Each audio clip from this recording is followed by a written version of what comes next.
जय श्री कृष्णा, जय श्री हरि। जया एकादशी व्रत कथा। माघ मास के शुक्ल पक्ष की एकादशी को जया एकादशी कहते हैं। भगवान श्री कृष्ण जी की पुष्प, जल, अक्षत, रोली तथा विशिष्ट पदार्थों से पूजा करनी चाहिए। भगवान को भोग लगाकर प्रसाद ग्रहण करना चाहिए। व्रत कथा इस प्रकार है। देवराज इंद्र स्वर्ग के राजा थे और अन्य सब देवगण सुखपूर्वक स्वर्ग में रहते थे। एक समय इंद्र अपनी इच्छानुसार नंदन वन में अप्सराओं के साथ विहार कर रहे थे, गंधर्व गान कर रहे थे। उन गंधर्वों में प्रसिद्ध पुष्पदंत तथा उसकी कन्या पुष्पवती और चित्रसेन तथा उसकी पत्नी मालिनी भी थे। मालिनी का पुत्र पुष्पवान और उसका पुत्र माल्यवान भी उपस्थित थे। पुष्पवती गंधर्व कन्या माल्यवान को देखकर उस पर मोहित हो गई और माल्यवान का पर कामबाण चलाने लगी। उसने अपने वश में कर लिया और वह पुष्पवती अत्यंत सुंदर थी।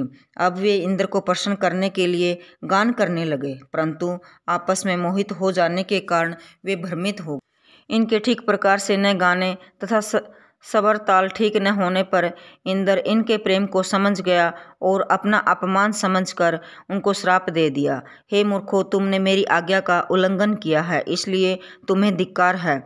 अब तुम दोनों पति पत्नी के रूप में मर्त्यलोक में जाकर पिशाच का रूप धारण करो। इंद्र का ऐसा श्राप सुनकर वे अत्यंत दुखी हुए और वहाँ उनको महान दुख मिले। उन्हें एक पल के लिए भी निद्रा नहीं आती थी और वह जगह अत्यंत शीत थी। एक दिन पिशाच ने अपनी पत्नी से कहा कि पिछले जन्म में हमने ऐसे कौन से पाप किए थे जिससे हमको यह दुखदायी पिशाच योनि मिली है। इस पिशाच योनि से तो दुख, नरक के दुख सहना ही उत्तम है।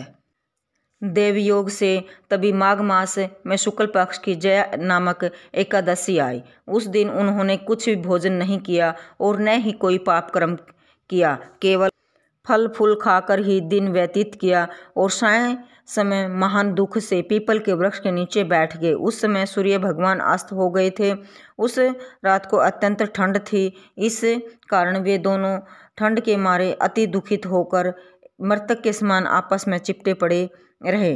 हे राजन, जया एकादशी के उपवास और रात्रि के जागरण से दूसरे दिन प्रभात होते ही उनकी पिशाच योनि छूट गई। अत्यंत सुंदर गंधर्व और अप्सरा की देह धारण कर सुंदर वस्त्र आभूषणों से अलंकृत होकर उन्होंने स्वर्गलोक को प्रस्थान किया। उस समय आकाश में देवता तथा गंधर्व उनकी स्तुति करते हुए पुष्प वर्षा करने लगे। स्वर्गलोक में जाकर दोनों ने देवराज इंद्र को प्रणाम किया। इंद्र इनको पहले रूप में देखकर अत्यंत आश्चर्यचकित हुआ और पूछने लगा कि तुमने अपने पिशाच योनि से किस प्रकार छुटकारा पाया, सो सब बतलाओ। माल्यवान बोले कि हे देवेंद्र, भगवान विष्णु की कृपा और जया एकादशी के व्रत के प्रभाव से ही हमारी पिशाच देह छूटी है।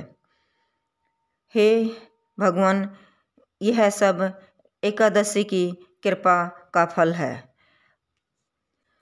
जिस मनुष्य ने इस एकादशी का व्रत किया है उसने मानो सब यज्ञ, तप, जप, दान किए। जो मनुष्य जया एकादशी का व्रत करते हैं वे अवश्य ही 1000 वर्ष तक स्वर्ग में वास करते हैं।